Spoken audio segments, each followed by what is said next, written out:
აშშ-ში მხოლოდ ერთი საგრაფოს ხაზის გადაკვეთა სტატისტიკურად შეიძლება თქვენ სიცოცხლის ხანგრძლივობას 10 წლით შეამციროს.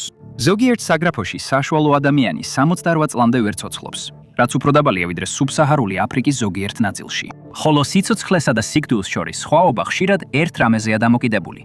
რამდენად შორს ხართ საავადმყოფოდან. მძიმე ორსული ქალი მანქანის უკანა სავარძელზე სუნთქვას ძლივს ახერხებს. მისი მშობიარობის თარიღი 4 დღეში იყო. ამის ნაცვლად ის იმ მანქანის უკანა სავარძელზე გარდაიცვალა, საავადმყოფოდან მხოლოდ 3 წუთის სავალზე. ეს არ უნდა მომხდარიყო. ამას არ ელოდებოდით არც ერთ ადგილას, სადაც ჯანდაცვის სისტემა ნორმალურად მუშაობს. მაგრამ ეს ქალი, ის მისისიპის შტატის ჰემფრისის ოლქიდან იყო, სადაც სამედიცინო რჩევაა, რომ რაც შეიძლება სწრაფად იარო. ასე გამოიყურება საავადმყოფოების დეფიციტით შეერთებულ შტატებში. ამერიკელები თითო ადამიანზე ჯანდაცვაზე მინიმუმ 2-ჯერ მეც ხარჯავენ, ვიდრე თითქმის ყველა სხვა მაღალი შემოსავლის დემოკრატიაში. ეს ფაქტია. მაგრამ ამ ყველაფრის მიუხედავად, შეერთებული შტატები ამავე ქვეყნებს შორის თითქმის ბოლოშია საერთო ჯანმრთელობის შედეგებით. მეტი ფული ნიშნავს უარეს ჯანმრთელობას. მაგრამ ეს არ არის მთელი ქვეყნის ისტორია. ყველა ამერიკელი ერთნაირ პირობებში არ იბადება. მდებარეობას მნიშვნელობა აქვს. ჯანმრთელობის პრობლემა ამერიკაში მხოლოდ უბნებს არ ეხება. ეს ეხება მთელ შტატებს. მაგრამ თუ დაახლოებთ, საქმე ეხება ოლქებსაც. ოლქებს, სადაც ჯანმრთელობის სტატისტიკური მონაცემები შედარებულია მსოფლიოს ყველაზე ღარიბ ქვეყნებთან. შტატებს შორის შეიძლება სიცოცხლის ხანგრძლივობის 10 წლიანი სხვაობა ნახოთ. გადაკვეთეთ მისისიპიდან, თენესიში, ან დასავლეთ ვირჯინიიდან, ვირჯინიაში და რამდენიმე მილში იმაზე, რამდენ ხანს იცხოვრებთ, სტატისტიკური სხვაობა შეიძლება 10 წლამდე გაიზარდოს. საზღვარი მთლიანად ცვლის შედეგს. მაგალითად, თუ მასაჩუსეტსში, კონექტიკუტში ან ნიუ-იორკში დაიბადეთ, დიდი ალბათობით 79 წლამდე ან მეც იცხოვრებთ. თუ მისისიპიში, დასავლეთ ვირჯინიაში ან ალაბამაში დაიბადეთ, შეიძლება 71 წლამდე ვერ მიაღწიოთ. და ზოგიერთ ოლქში ეს სხვაობა 10 წელზე არ ჩერდება. ის 2 მაგდება, 3 მაგდება. და ეს მხოლოდ რამდენიმე ადამიანს არ ეხება. მილიონობით ამერიკელს შედარებით ხანმოკლე სიცოცხლე ელის. და სწორედ აქ წვეთს სისტემა მუშაობას. მონაცემები მიუთითებს 3 კონკრეტულ ეპიცენტრზე, სადაც სისტემა უკვე გაჩერებულია. ჰემესკოტის საგრაფო, მისური, მაკდოუელის საგრაფო, დასავლეთ ვირჯინია და ჰამფრისის საგრაფო, მისისიპი. თქვენ მათ არ იცნობთ, მაგრამ თუ იქ დაიბადებოდით, ისინი განსაზღვრავდნენ, რამდენ ხანს იცოცხლებდით. ამერიკაში თქვენი საფოსტო ინდექსი ერთ-ერთი ყველაზე ძლიერი მაჩვენებელია იმისა, თუ რამდენ ხანს იცხოვრებთ. ეს უფრო ძლიერია ვიდრე თქვენი გენეტიკა, უფრო ძლიერია ვიდრე თქვენი ცხოვრების წესი და ბევრ შემთხვევაში უფრო ძლიერია ვიდრე თქვენი შემოსავალი. მონაცემები აჩვენებს, რომ თუ პემისკოტის საგრაფოში, მისურიში დაიბადეთ, ძალიან დიდი შანსია, რომ 80 წლამდე ვერ მიაღწევთ. სტატისტიკურად ძალიან მაღალი ალბათობაა, რომ ბევრად ადრე გარდაიცვლებით, რადგან იქ საშუალო სიცოცხლის ხანგრძლივობა მხოლოდ 60-67.4 წელია. ამჟამად ბიბლიის სარტყელზე მდებარე ამ საგრაფოში თითქმის 15,700 ადამიანი ცხოვრობს. ადრე ბევრად მეტი იყო, მაგრამ წლების განმავლობაში ხალხი აქედან გადადის. ერთ-ერთი მიზეზი სიღარიბეა. საშუალო ერთ სულ მოსახლეზე შემოსავალი მხოლოდ $26,000, რაც მას ასაშიკუსის ერთ-ერთ ყველაზე ღარიბ საგრაფოდ აქცევს. და ასევე ერთ-ერთი ყველაზე ცუდი ადგილია ჯანდაცვის მოსაძებნად. მისი ერთადერთი საავადმყოფო წლების განმავლობაში დახურვის ზღვარზეა. თუ ის დაიხურება, უახლოესი გადაუდებელი დახმარების განყოფილებები 20-დან 50 მილამდე დაშორებითაა. და სამედიცინო გადაუდებელ სიტუაციაში დაგვიანება სასიკვდილოა. გულის შეტევა, ძლიერი სისხლდენა, დოზის გადაჭარბება, სეპსისი. ყველაფერი გადარჩენადია თუ სწრაფად იმკურნალეს. თუ არა, მომაკვდინებელია.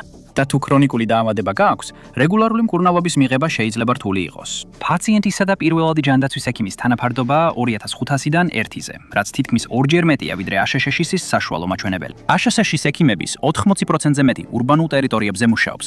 გეოგრაფიული კონცენტრაცია, რომელიც საავადმყოფოების დახურვის რუკას ემთხვევა და დიდ სოფლის რეგიონებს სამედიცინო მომსახურების მწვავე დეფიციტ ატოვებს. და პემისკოტი ნამდვილად არ არის ყველაზე ცუდი. მთელი მისისიპის დელტას რეგიონში სამედიცინო დახმარების მიღება შეიძლება ძალიან რთული იყოს. თუ ჰამფრისის ოლქში დაიბადები, სიცოცხლის საშუალო ხანგრძლივობა მხოლოდ 67.2 წელია. 2013 წელს ოლქის ერთადერთი საავადმყოფო დაიხურა. გადაუდებელი დახმარების განყოფილება აღარ არის. არც სათადარიგო ვარიანტი. თუ რამე მოხდება, ეხლა მოგიწევს დელტას სასოფლო სამეურნეო მიწებს შორის გამალებით გავლა უახლოეს საავადმყოფომდე, რომელიც დაახლოებით 25-დან 45 წუთის სავალზეა. და ეს ტენდენცია აქ არ მთავრდება. მაკდოუელის ოლქმა დასავლეთ ვირჯინიაში დაკარგა თავისი ქვანახშირის ინდუსტრია და აღარასდროს აღდგა. 17,000 ადამიანი დარჩა ადგილზე, სადაც ეკონომიკა დაინგრა და მასთან ერთად ჯანდაცვის სისტემაც ჩამოიშალა. აქ სიცოცხლის საშუალო ხანგრძლივობა 65 წლის ფარგლებშია, რაც ზოგიერთ განვითარებად ქვეყანაზე დაბალია. ჯამრხელობის მაჩვენებლები აქ უკიდურესად ცუდია. ეს მხოლოდ ნარკოტიკების პრობლემა არ არის, არამედ სიმსუქნე, ფსიქიკური დაავადებები, კვებითი დეფიციტები და ქრონიკული დაავადებები. ამ ადამიანებს საავადმყოფოში მკურნალობა სჭირდებათ, როცა ავად ხდებიან. მათ ექიმები სჭირდებათ, რომ სწორად წარმართონ მკურნალობა, მაგრამ მათი ერთადერთი არჩევანი უელჩის საზოგადოებრივი საავადმყოფო სერიოზული საფრთხის წინაშე დგას, რადგან 2024 წელს დაგეგმილი სამაშველო გადაბარება ჩაიშალა. ქვეყანაში არც ერთი გინეკოლოგ-მიანა არ არის. ქალებს საათზე მეტხანს უწევთ მგზავრობა, რომ შვილი გააჩინონ. ეს ტენდენცია მეორდება გეოგრაფიულ კალში, რომელიც მისისიპის დელტადან ცენტრალურ აპალაჩიამდე გადაჭიმულია.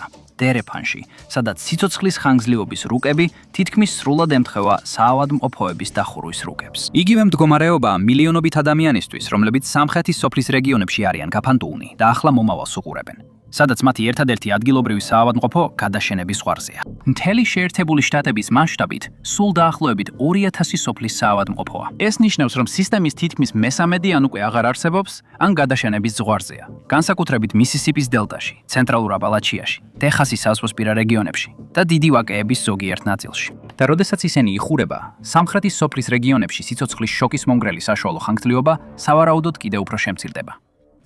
როდესაც საავადმყოფო იხურება, ეს მხოლოდ შენობის გაქრობას არ ნიშნავს. ეს დროსაც აკრობს. ეს გადარჩენის შანსსაც აკრობს. კლარკის ოლქში, ალაბამაში, თომასვილის რეგიონული სამედიცინო ცენტრი 2020 წელს გაიხსნა. ოლქის მცხოვრებლები შვებით შეხვდნენ იმას, რომ მედიის თქმით, მათ თანამედროვე აპარატურა ჰქონდათ. მაგრამ 2024 წლისთვის საავადმყოფო დაიხურა. ამჟამად კლარკში, თუ პაციენტს სერიოზული ტრავმა აქვს, მას 90 წუთის განმავლობაში უნდა იმგზავროს მობილში. ეს გახანგრძლივებული ლოდინის დრო შეიძლება ნიშნავდეს, რომ სამკურნალო მდგომარეობა გადაიქცევა მუდმივ დაზიანებად, ან ვიღაც უსაფუძვლოდ დაიღუპება. აფუძვლოდ დაიღუპება. სადაც სიცოცხლის საშუალო ხანგრძლივობა დაბალია, თითქმის ყოველთვის სიღარიბეა. და როცა სიღარიბეა, ბევრი ადამიანი იყენებს Medicare-ს. 2.6 მილიონი Medicare-ის ქირურგიული პაციენტი სოფლის რეგიონებში საშუალოდ 1 საათს მგზავრობდა, მხოლოდ იმისთვის, რომ მიეღოს სამედიცინო დახმარება. და ახლა ითვლება, რომ ყველა ამერიკელის მესამედს არ აქვს დროულ და ხელმისაწვდომ ქირურგიულ დახმარებაზე წვდომა. ალაბამაში, შტატში, სადაც ოლქების სიცოცხლის ხანგრძლივობის ერთ-ერთი ყველაზე დაბალი მაჩვენებელია, 23 სოფლის საავადმყოფო, რაც შტატის სოფლის საავადმყოფოების დაახლოებით ნახევარია, იმ სიაშია, რომლებიც ძლივს ახერხებენ გახსნილად დარჩენას. თუ 2024 წლის საკანონმდებლო რუკას დაადებთ ამ საავადმყოფოების დახურვებს, ახალი კრიზისი გამოიკვეთება. ამ წინადადებული კანონმდებლობის მიხედვით, Medicaid-ის ხარჯები შეიძლება $100 მილიარდზე მეტით შემცირდეს მომდევნო 10 წლების განმავლობაში და სოფლის რეგიონები სავარაუდოდ ყველაზე მეტად დაზარალდებიან. თუ კონგრესი შეამცირებს ფედერალური თანადაფინანსების მაჩვენებელს, ანუ იმ წილს, რომელსაც ფედერალური მთავრობა იხდის, შტატებს მოუწევთ სხვაობის დაფარვა და ზოგიერთს არ ექნება გადახდის შესაძლებლობა. როდესაც ხელმისაწვდომი ჯანდაცვის აქტი 2010 წელს შემოიღეს, ზოგიერთმა შტატმა Medicaid-ის გაფართოებაზე უარი თქვა. მიზეზი იყო ის, რომ მეტი ადამიანი კერძო დაზღვევაზე შტატის ბიუჯეტზე ნაკლებ ზეწოლას გამოიწვევდა. მართალი იყვნენ თუ არა შტატები, შედეგი მაინც ერთი იყო. მილიონობით ადამიანი დარჩა დაზღვევის გარეშე იმ რეგიონებში, სადაც ეს ყველაზე მეტად სჭირდებოდათ. მაგრამ სხვა შტატები, რომლებმაც Medicaid-ი გააფართოვეს, ახლა იმგვარ შემცირებებს აწყდებიან, რაც შეიძლება დაზღვევის დაკარგვას გამოიწვიოს. ესეც არ არის დამთხოვა. ეს გეოგრაფიად შენიღბული პოლიტიკური გადაწყვეტილებაა. შედეგად, მილიონობით ამერიკელს შეიძლება ჯანმრთელობის დაზღვევა დაეკარგოს და 2034 წლისთვის ეს რიცხვი შეიძლება 16 მილიონს მიაღწიოს. ეს იმ ქვეყანაში ხდება, სადაც მილიონობით ადამიანს სიცოცხლის ხანგრძლივობა უკვე უფრო დაბალი აქვს, ვიდრე პროდაბალი აქვს, ვიდრე დედამიწის ზოგიერთ ყველაზე ღარიბ ადგილას. სოფლის საავადმყოფოები უბრალოდ არ არის მომგებიანი. საქმე მართლაც ასე მარტივადაა. ისინი ძლიერად არიან დამოკიდებული Medicaid-სა და AIDS-სა და Medicare-ზე და ეს ანაზღაურებები ხშირად ხარჯებსაც კი არ ფარავს. ამიტომაც ისინი ფულს კარგავენ. ისინი ან კეტავენ კარს, ან უფრო დიდი ჯანდაცვის სისტემები ყიდულობენ მათ. ქაღალდზე ეს შეიძლება გადარჩენის პაკეტად გამოიყურებოდეს, მაგრამ პრაქტიკაში ეს კონსოლიდაციაა. და ეს ნიშნავს იმ ყველაფრის შემცირებას, რაც ფულს არ გამოიმუშავებს. ასე რომ, სოფლის საავადმყოფოები იხურება. ბუნებრივია, კოლაფსი ფულს მიყვება. მისისიპის სოფლად ქალი იატაკზე წერს. ის არ უნთქავს. სარტყელი ხელზე აქვს შემოხვეული. ჰიპოდერმული ნემსი მის გვერდით იატაკზეა გადაგდებული. უახლოესი საავადმყოფო საათზე მეტი გზის სავალზეა. გრძელი სოფლის გზებით. სასწრაფო დახმარება მაქსიმალურად სწრაფად მივა. მივა, მაგრამ ეკიპაჟი, მოხალისეები და ნახევარ განაკვეთზე მომუშავე სასტრაფო სამედიცინო ტექნიკოსები მილებით შორს არიან. 911-ის ოპერატორი ქმარს უხსნის, როგორ გააკეთოს გუმკერდის კომპრესია. 3 საათი გადის, სანამ სასტრაფო დახმარება მივა. სანამ ის საავადმყოფოში მივა, ინსულტი აქვს გადატანილი.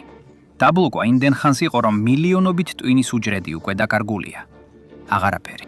ის ჯერ კიდევ არ მოძრაობს, არ სუნთქავს და მერე რაღაც ხდება. სუნთქვა, სახის კუნთების შეკუმშვა. ის ცოცხალია, მაგრამ ძლივს. მას გვერდზე აბრუნებ. სასუნთ გზებს უსუფთავებ. აკვირდები როგორ ებძვის მისი გუმკერდი ამოსუნთქვასა და ჩასუნთქვას, მაგრამ რაღაც არასწორად გეჩვენება აქ.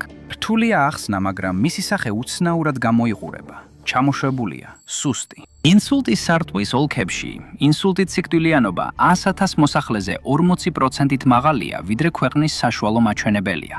თითქმის მთლიანად მანძილის გამო. სოფლის ინსულტის სარტყლის ოლქებში სასტრაფო დახმარების საშუალო ტრანსპორტირების დრო 45 წუთს აჯარბებს, რაც ქალაქის საშუალო მაჩვენებელზე 3-ჯერ მეტია. ყველაზე იზოლირებულ რეგიონებში სპეციალიზებულ ინსულტის ცენტრამდე 3 საათიანი მგზავრობა გამონაკლისი არ არის.